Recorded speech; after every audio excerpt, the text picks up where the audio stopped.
Bien, chers frères et sœurs dans le Seigneur, que la grâce et la faveur de notre Seigneur Jésus descendent et demeurent sur chacun et sur chacune de vous.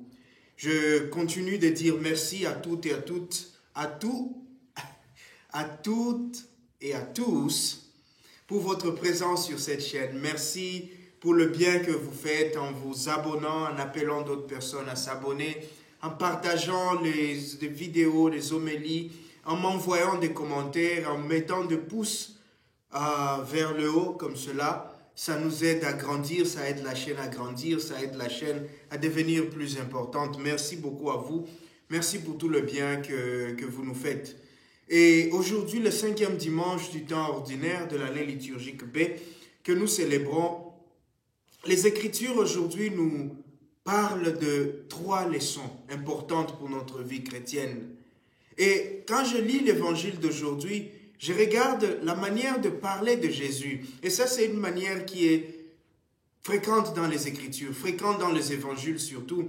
Jésus parle comme nos parents. Il est imprévisible, imprédictible. Tu ne sais pas lorsque tu poses une question à Jésus, la réponse qui te sera donnée. On ne peut pas anticiper les réponses de Jésus. Et en cela, Jésus est comme nos parents. Chaque fois que tu demandes quelque chose à ton père ou à ta mère, parfois les parents te regardent seulement, ou parfois ils refusent, et puis après ils te donnent. Ou parfois ils te disent oui, mais ils te donnent autre chose. Parfois les parents t'envoient dormir, ils te disent non, tu ne vas pas manger aujourd'hui. Et puis à 23 heures, ils te réveillent. Ils disent viens manger. Ou parfois tu as fait quelque chose, ils disent non, on va te brûler, je vais te brûler, ou je vais te couper la tête, ou je vais te casser les... Et puis ça ne fait pas. Donc, il y a cette manière de parler, de faire et d'être des parents qui est tout juste imprévisible. Et ça laisse les enfants parfois dans le suspense. Qu'est-ce qui va se passer? La réaction d'hier ne sera jamais celle d'aujourd'hui, ni celle de demain. Et regardez Jésus aujourd'hui, on lui dit, tout le monde te cherche. Tout le monde a besoin de toi. Ta prédication, elle est magnifique. Tu as fait des miracles. Tu as guéri des personnes. Voilà que tous ces gens ont besoin de toi. Et Jésus dit, allons, on va quitter ici. Il faut aller ailleurs. Mais Jésus, c'est maintenant que ces gens ont besoin de toi. C'est maintenant que ces gens ont besoin d'être guéris. C'est maintenant que ces gens ont davantage besoin d'entendre ta parole, la parole de Dieu que tu prêches. Et Jésus dit non. Allons, partons d'ici, parce que je dois prêcher ailleurs aussi.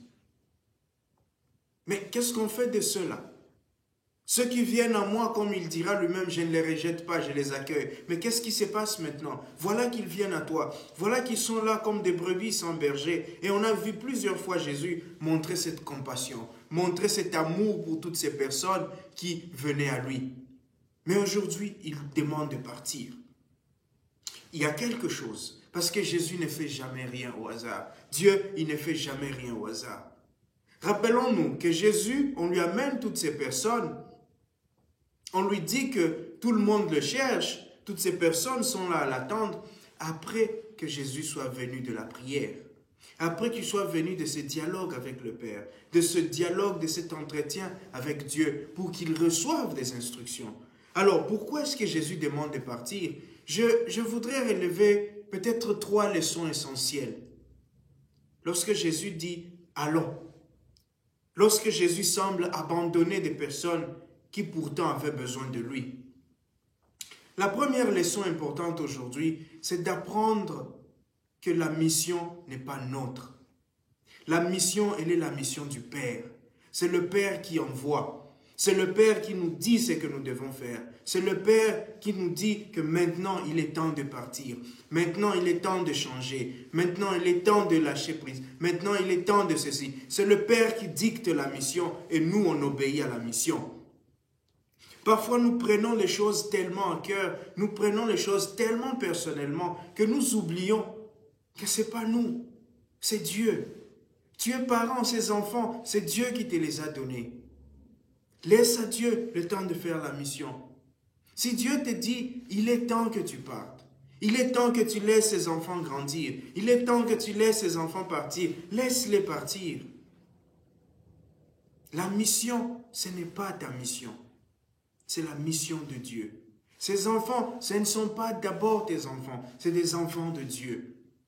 Alors, apprends à écouter Dieu. Qu'est-ce que Dieu te dit à propos de ses enfants? Parce que si Dieu te dit, il est temps que tu partes, c'est parce qu'il sait comment il va prendre soin de ses enfants. C'est parce qu'il sait comment il va s'occuper de ceux que tu vas laisser. Parfois, on s'attache, on a l'impression que sans nous, d'autres personnes ne peuvent pas vivre. Sans nous, d'autres personnes n'existeraient pas. Nous sommes l'essentiel de leur vie. Nous sommes l'indispensable de leur vie. Non. Si tu as reçu une mission d'être parent, d'être enseignant, d'être éducateur, d'être, peu importe ce que tu fais, peu importe la mission que tu as reçue, rappelle-toi que c'est la mission d'abord du Seigneur. C'est lui qui t'a appelé, c'est lui qui t'a envoyé. Et si lui te dit, pars, il faut partir. Il saura prendre soin de ceux-là ou de celles-là. Il saura veiller sur ses propres enfants. Ça, c'est la première leçon. La deuxième leçon que nous devons apprendre aujourd'hui, c'est la leçon de la résilience, du détachement, de la liberté intérieure. Chaque fois que nous avons une mission, il est important d'accomplir notre mission avec amour, avec dévotion. Nous devons nous dévouer à notre tâche. Tu es enseignant, enseigne comme personne n'a jamais enseigné. Tu es parent, sois parent comme personne d'autre n'a jamais été parent. Pour que le jour que quelqu'un passera, il dise, il y avait un parent ici. Tu es prêtre, tu es religieux, sois prêtre comme jamais personne d'autre n'a été. Peu importe le travail que tu fais, peu importe ta vocation, sois excellent, sois le meilleur dans ce que tu fais. Parce que le Seigneur te demandera des comptes sur le travail qu'il t'a donné, sur les talents qu'il t'a donnés. Et en même temps que tu fais cela, en même temps que tu accomplis ta tâche avec dévotion et avec amour, apprends aussi à rester libre. Apprends aussi à prendre cette distance, à ne pas te confondre avec ton travail. Parce qu'à un moment donné, le Seigneur peut t'appeler à aller ailleurs. Le Seigneur peut te dire, écoute, il est temps. Et nous voyons parfois cette difficulté, et je vais prendre l'exemple de nous, les prêtres, les missionnaires. Nous arrivons à des endroits où nous plaisons tellement. Nous nous habituons tellement, nous avons tellement de l'amour pour le milieu dans lequel nous travaillons qu'il devient un problème de partir, qu'il devient difficile de quitter. Nous voyons peut-être, je suis pasteur, j'ai commencé l'église, l'église est prospère, les gens viennent. Et il vient le moment où je dois passer la main à d'autres.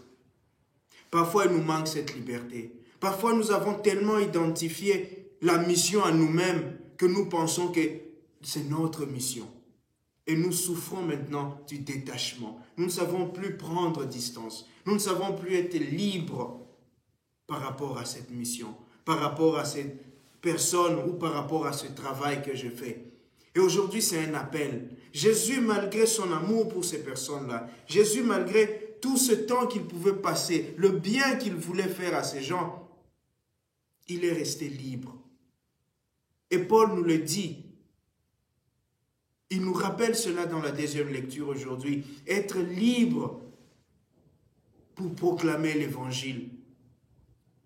Parce que l'évangile, c'est une tâche, c'est une imposition, une tâche qui s'impose à lui. Ce n'est pas lui, il n'est pas l'évangile. L'évangile est l'évangile de Jésus-Christ. Et il reste libre à l'égard de tous. Il garde cette liberté, il garde cette grandeur par rapport à tous ces gens. Parce que ce qui arrive, et ce qui arrive très souvent, c'est que si nous nous confondons avec ceux pour qui nous travaillons, avec notre travail, ce travail peut devenir un frein pour nous. Tu es dans une relation. Si tu arrives à un moment où tu penses que l'autre personne devient l'essentiel de ta vie, alors tu ne sais plus prendre ta liberté. Tu ne peux plus critiquer la personne. Tu ne peux plus faire une remarque à la personne. Tu ne peux plus être libre. Et c'est à cela que le Seigneur nous appelle aujourd'hui. Il nous appelle à la liberté intérieure, au détachement. Et la troisième chose Et ça nous vient de la première lecture d'aujourd'hui. Apprenons à jouir de la vie. Apprenons à vivre et à vivre pleinement. Apprenons à célébrer la vie. Nous avons entendu aujourd'hui Job se plaindre. Job nous dépeint la vie de l'homme comme insignifiante, comme sans saveur, comme passant très vite. Et c'est vrai, la vie est courte et le monde est grand. Si nous ne prenons pas le temps de célébrer la vie, si nous ne prenons pas chaque moment de la vie qui nous vient avec joie et avec amour, si nous ne prenons pas le temps de vivre, alors nous allons fermer les yeux et les ouvrir. Il sera déjà trop tard. Tu as beaucoup de talents. Tu as beaucoup de personnes autour de toi. Tu as des personnes qui t'aiment. Concentre-toi sur ces personnes. Tu as des personnes qui t'apportent la joie, qui apportent des choses positives dans ta vie. Concentre-toi sur là. Célèbre la vie. Célèbre avec les autres. Apprends à sourire. Apprends à dire aux personnes autour de toi combien tu les aimes. Aujourd'hui, nous savons et nous voyons comment est-ce qu'en un claquement de doigts, la vie peut partir. Des personnes peuvent mourir. Des gens que nous aimons peuvent disparaître. Et donc, chaque jour qui nous est donné, apprenons à faire de ce jour un présent. Apprenons à faire de chaque jour un cadeau. Pour qu'à la fin, nous ne puissions pas vivre avec amertume. Pour qu'à la fin, nous ne puissions pas regretter et dire qu'est-ce que j'ai fait sur cette terre. J'ai passé mon temps inutilement sur la terre. Je n'ai rien fait. Nous serons alors dans cette manière ou dans ce moment de torture intérieure et torture personnelle. Arrêtons de nous auto-flageller. Arrêtons de rester négatifs. Il y a beaucoup de bonnes choses à célébrer dans la vie. Il y a beaucoup de bienfaits de Dieu à célébrer dans la vie. Il y a beaucoup de personnes à célébrer dans la vie. Célébrons. Apprenons à être positifs. Apprenons à voir le bon côté des choses. Le monde va mal, c'est vrai. Ma famille va mal, c'est vrai. Mon foyer va mal, c'est vrai. Ma vocation est en train de chanceler, c'est vrai. J'ai des amis qui ne sont pas amis, qui sont hypocrites, c'est vrai. Mais tu n'as pas que ça. Tu as aussi des personnes qui t'aiment. Tu as aussi des personnes qui sont prêtes à se sacrifier pour toi. Tu as aussi des personnes qui te font sourire. Tu as aussi un travail, une occupation que tu aimes. Tu as aussi une passion pour ta vie. Tu as des choses que tu aimes faire. Fais-le. Et puis tu as Dieu. Tu as le Seigneur qui est là et qui est prêt à t'écouter. Quand tu veux ventiler, quand tu veux sortir, quand tu veux t'énerver, tu as le Seigneur qui est là. Devant lui, épanche ton cœur.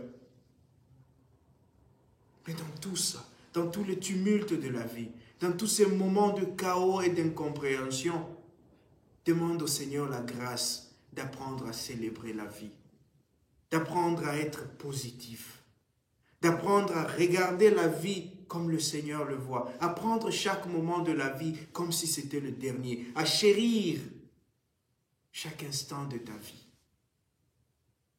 C'est important. Bien, chers frères et sœurs, que le Seigneur nous donne cette grâce aujourd'hui. Que le Seigneur nous donne la grâce de nous rappeler chaque jour que c'est lui qui nous a envoyés, qui nous a donné une mission, que cette mission n'est pas à nous mais à lui et que lui prendra toujours soin de sa mission lorsqu'il nous envoie ailleurs. Et s'il nous envoie ailleurs, demandons-lui la grâce d'être libre intérieurement, de savoir partir, parce qu'ailleurs aussi il y a la beauté, ailleurs aussi il y a la joie. Et c'est cette joie que nous sommes appelés à célébrer, la joie de la vie, les merveilles du monde. Lorsque nous visitons ailleurs, comme on dit, parfois nous nous rendons compte que ma mère n'est peut-être pas la meilleure cuisinière du monde. Et ça, c'est pour dire que partout il y a des hommes, il y a la vie.